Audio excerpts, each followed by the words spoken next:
ಹೈಲೈಟಾಗಿ ಬರೋ ಆ ಕಡೆ ಸಣ್ಣ ಒಂದು 4 ಜನ ಲಿಸ್ಟ್ ಮಾಡ್ಕೊಂಡಿದ್ದೀರಿ ನೀವು ಅದೇ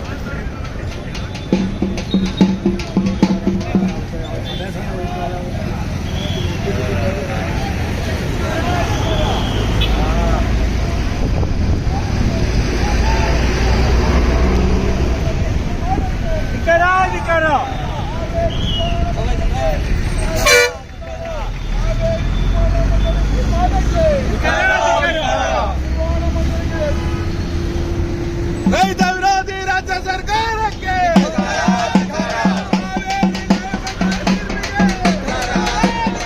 ಕಾವೇರಿ ನಿರ್ವಹಣಾ ಮಂಡಳಿಯ ತೀರ್ಮಾನಕ್ಕೆ ಕಾವೇರಿ ನಿರ್ವಹಣಾ ಮಂಡಳಿಗೆ ವರದಿ ಕೊಡಲು ವಿಫಲವಾಗಿರುವ ರಾಜ್ಯ ಸರ್ಕಾರಕ್ಕೆ ಮೌನವಾಗಿರುವ ಜಿಲ್ಲೆ ಜನಪ್ರತಿನಿಧಿಗಳಿಗೆ ಎತ್ತಕ್ಕಾಗಿ ಹೋರಾಟ ನೀರಿಗಾಗಿ ಹೋರಾಟ ನೀರಿಗಾಗಿ ಹೋರಾಟ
ರೈತ ವಿರೋಧಿ ರಾಜ್ಯ ಸರ್ಕಾರಕ್ಕೆ ಕಾವೇರಿ ನಿರ್ವಹಣಾ ಮಂಡಳಿಯ ತೀರ್ಮಾನಕ್ಕೆ ಕಾವೇರಿ ನಿರ್ವಹಣಾ ಮಂಡಳಿಯ ತೀರ್ಮಾನಕ್ಕೆ ಕಾವೇರಿ ನಿರ್ವಹಣಾ ಮಂಡಳಿಗೆ ವರದಿ ಕೊಡಲು ವಿಫಲವಾಗಿರುವ ರಾಜ್ಯ ಸರ್ಕಾರಕ್ಕೆ ನಿರ್ವಹಣಾ ಮಂಡಳಿಗೆ ವರದಿ ಕೊಡಲು ವಿಫಲವಾಗಿರುವ ರಾಜ್ಯ ಸರ್ಕಾರಕ್ಕೆ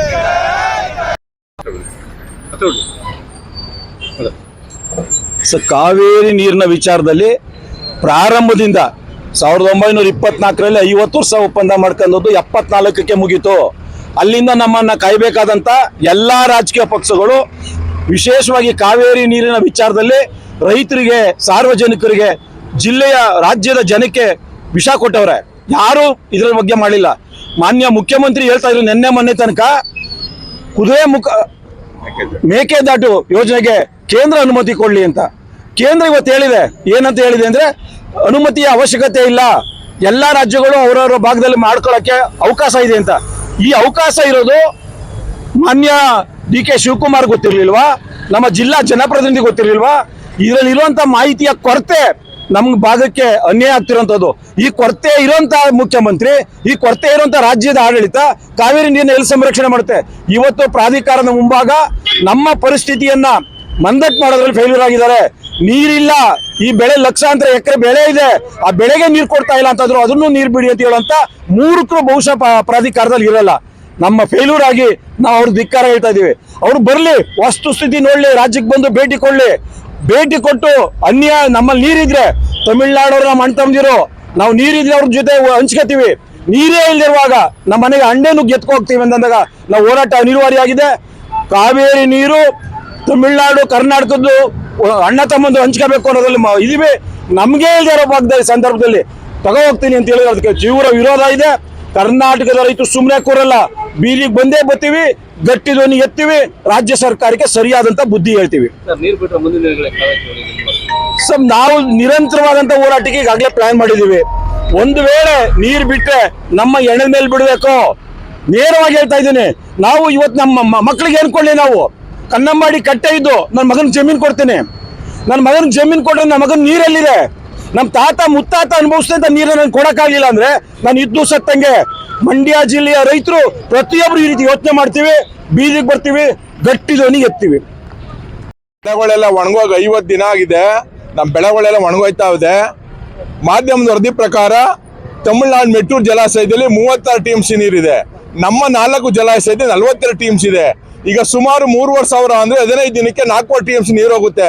ನಮ್ಮ ಸ್ಥಿತಿ ಏನಾಗಬೇಕು? ನಮ್ಮ ಕುಡಿಯೋ ನೀರು ಎಲ್ಲಿ ಬೇಕು? ಕುಡಿಯೋಕ್ಕೆ ನೀರಿಲ್ಲ, ನಮ್ಮ ಪ್ರಾಣಿ ಪಕ್ಷಿಗಳಿಗೆ ನೀರಿಲ್ಲ.